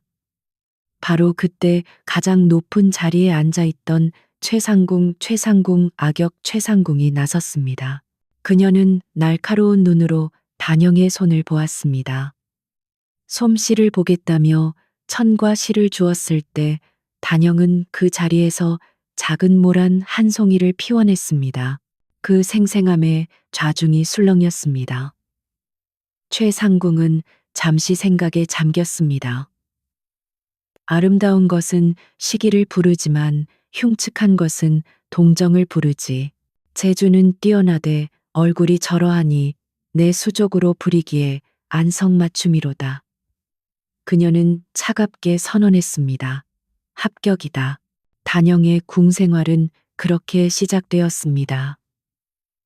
침방은 궁궐에서 가장 화려한 비단과 오색실이 모이는 곳이었지만 그만큼 시기와 질투가 만연한 곳이었습니다. 어린 나인들은 흉측한 반점을 가진 단영을 대놓고 따돌렸습니다. 하지만 단영은 아무 말 없이 바늘만 잡았습니다. 그녀의 손에서 피어난 자수는 달랐습니다. 그녀가 수놓은 옷을 입은 비는 왕의 눈에 띄었고 그녀가 지은 이불을 덮은 옹주는 지병처럼 앓던 악몽에서 벗어났습니다. 소문은 조용히 퍼져나갔습니다. 가치, 확산, 따뜻한 손을 가진 아이. 왕족들은 어느새 흉측한 반점을 가진 나인이 아니라 따뜻한 손을 가진 아이의 솜씨를 찾기 시작했습니다. 그녀의 자수에는 사람의 마음을 어루만지는 힘이 있었습니다.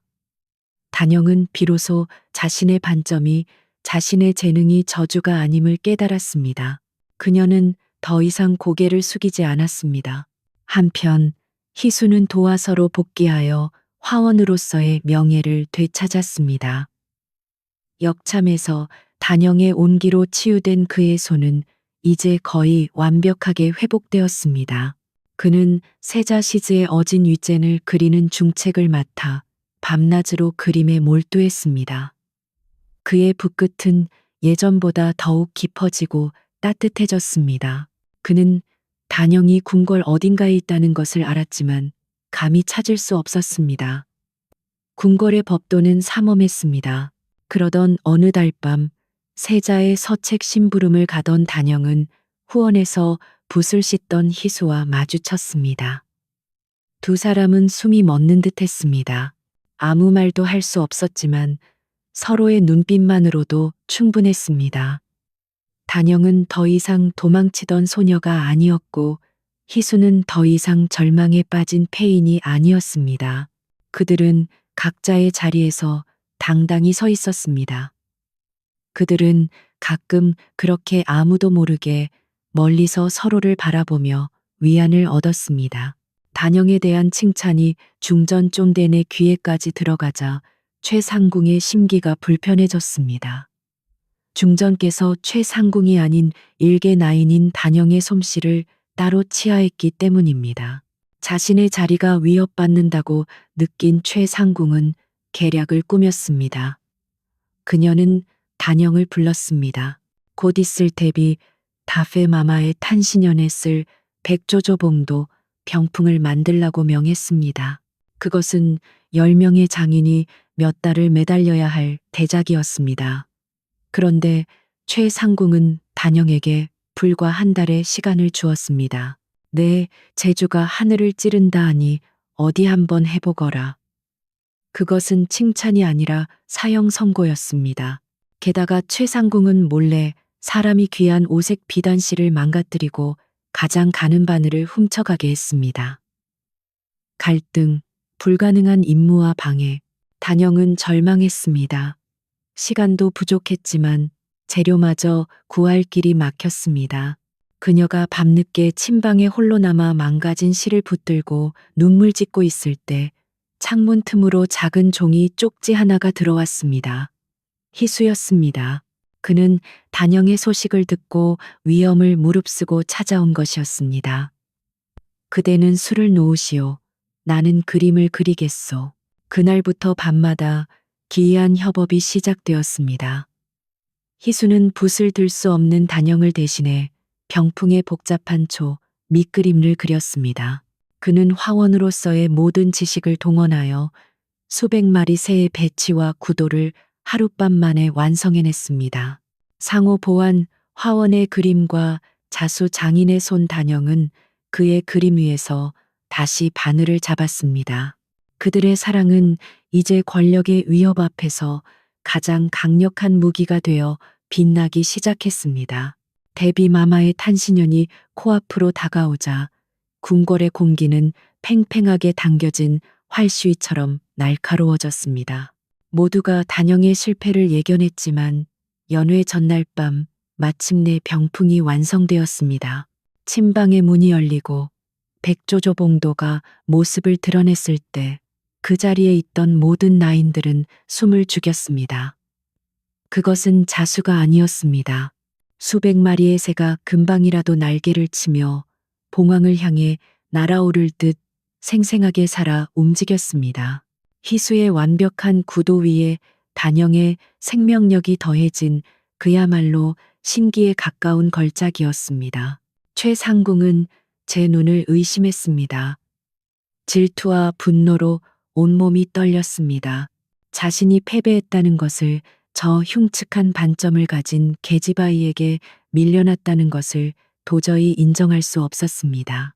연회가 시작되고 병풍이 데비 마마 앞에 펼쳐지자 감탄이 터져 나왔습니다. 바로 그때 최상궁이 비명처럼 외쳤습니다. 멈추시옵소서. 마마, 저 병풍에 부정한 것이 숨겨져 있나이다. 그녀는 앞으로 나아가 봉황의 눈알 부근을 세게 문질렀습니다. 그러자 그 안에서 부러진 바늘, 절정, 부러진 바늘과 무고 하나가 튀어나왔습니다. 궁중에서 부러진 바늘은 왕실을 향한 저주와 흉사를 의미하는 최악의 금기였습니다. 최상궁은 그 자리에 무릎을 꿇고 울부짖었습니다. 저 아이 단영이가 제 흉측한 반점의 기운을 담아 데비 마마를 저주한 것이옵니다. 저 아이가 침방에 들어온 뒤로 불길한 일들만 가득했나이다. 순식간에 분위기는 싸늘하게 얼어붙었습니다. 모든 시선이 단영에게 향했습니다. 그녀의 붉은 반점은 이제 반박할 수 없는 저주의 증거처럼 보였습니다. 단영은 그 자리에서 의금부로 끌려갔고 그녀를 도왔다는 혐의로 희수 역시 옥에 갇혔습니다. 제목의 의미, 권력과 거짓이 두 사람을 갈라놓다. 그들이 쌓아 올린 모든 것이 권력의 거짓말 한마디에 무너져 내리고 있었습니다. 단영은 차가운 감옥 바닥에 앉아 죽음을 기다렸습니다. 하지만 그녀는 더 이상 울지 않았습니다. 옆방에 갇힌 희수가 걱정될 뿐이었습니다. 그때 희수가 작은 목소리로 담 너머의 단영을 불렀습니다. 단영아, 두려워 마시오. 내가 방법을 찾겠소. 그는 떨리는 손으로 마지막 힘을 쥐어짰습니다. 그는 역참에서 보았던 최상궁이 지방 관리들에게 뇌물을 받고 친방의 공물을 빼돌리던 장부를 기억해냈습니다. 반전의 열쇠, 희수의 그림 증거. 그는 손가락을 깨물어 피를 내고 찢어진 옷자락에 그 장부의 내용과 인물들의 인상착의를 필사적으로 그렸습니다. 한편 단영은 마지막으로 중전 마마를 뵙게 해달라고 간청했습니다. 그녀는 중전 앞에 엎드려 자신의 결백을 주장하지 않았습니다. 대신 담담하게 자신의 얼굴을 들었습니다. 마마 노비는 죽음이 두렵지 않습니다. 다만 한 가지 이것 하나만은 알아주시길 바라옵니다. 그녀는 자신의 붉은 반점을 가리켰습니다. 세상 사람들은 이것을 흉이라 불렀지만 저는 이 흉터를 원망치 않습니다. 이곳은 세상이 거부했던 온기를 제가 마지막까지 끌어모았던 자리이기 때문입니다. 평생을 궁의 외로움 속에서 살아왔던 중전의 마음이 세차게 흔들렸습니다. 그녀는 단영의 눈에서 원망이나 두려움이 아닌 꺾이지 않는 존엄성을 보았습니다. 중전은 즉시 형 집행을 중지하고 사건을 재조사하라 명했습니다. 바로 그때 희수가 그린 피 묻은 천 조각이 중전에게 전달되었습니다. 그림에는 최상궁이 뇌물을 받은 날짜와 장소 물품들이 정확히 적혀 있었습니다. 진실은 순식간에 밝혀졌습니다. 대비 마마를 저주하려 한 것은 단영이 아니라 자신의 죄를 덮고 단영을 제거하려 했던 최상궁이었습니다. 그녀가 빼돌린 곡물 창고가 발각되었고 그녀가 나인을 시켜 바늘을 숨기는 것을 보았다는 증언도 나왔습니다. 인과응보, 최상궁은 모든 직위를 박탈당하고 가장 멀고 험한 변방의 관비관비로 끌려갔습니다. 모든 누명을 벗은 단영과 희수는 중전 앞에 불려나왔습니다. 중전은 두 사람을 가만히 바라보았습니다. 권력과 시기심이 가득한 이 궁궐에서 서로의 상처를 보듬고 목숨까지 걸었던 두 사람의 사랑은 그 어떤 보석보다 귀하게 빛나고 있었습니다. 중전은 미소를 지었습니다. 너희의 재주와 마음은 이 궁궐에 가두기에는 너무 아깝구나. 중전은 특별한 은전을 내렸습니다. 단영을 궁녀의 신분에서 풀어주어 양인 양현이 되게 하고 희수에게는 그의 고향에서 후학을 양성할 수 있는 교수로 임명하는 영예를 주었습니다. 결말 두 사람은 감사의 큰 절을 올리고 마침내 그 화려하고도 차가웠던 궁궐을 걸어 나왔습니다. 한양의 성문을 빠져나오는 길은 몇 해 전 단영이 눈보라를 헤치며 도망치던 그 산길과 이어져 있었습니다. 시간이 흘러 어느 따뜻한 봄날, 고향 마을의 작은 초가집에서 희수는 다시 붓을 잡고 봄 경치를 화폭에 담고 있었습니다. 그의 손은 더 이상 떨리지 않았습니다. 마루에 앉은 단영은 아이의 베네처고리에 작은 꽃술을 놓고 있었습니다. 따사로운 봄볕이 그녀의 얼굴을 비추었습니다. 행복한 결말 그 붉은 반점은 더 이상 수치심의 낙인이 아니었습니다.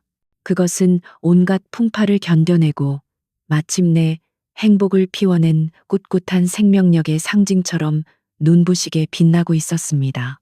에필로그자, 얘야, 이제 정말 밤이 깊었구나. 등잔불도 꺼져가는구나. 보이는 것이 전부가 아니란다. 진정한 아름다움은 그럴듯한 겉모습에 있는 것이 아니라 차가운 세상 속에서도 기어이 온기를 만들어내는 저 손끝과 온갖 거짓 속에서도 끝끝내 사랑을 택하는 용기 있는 마음 속에 있는 것이란다. 이제 그만 따뜻하게 덮고 잘 자거라.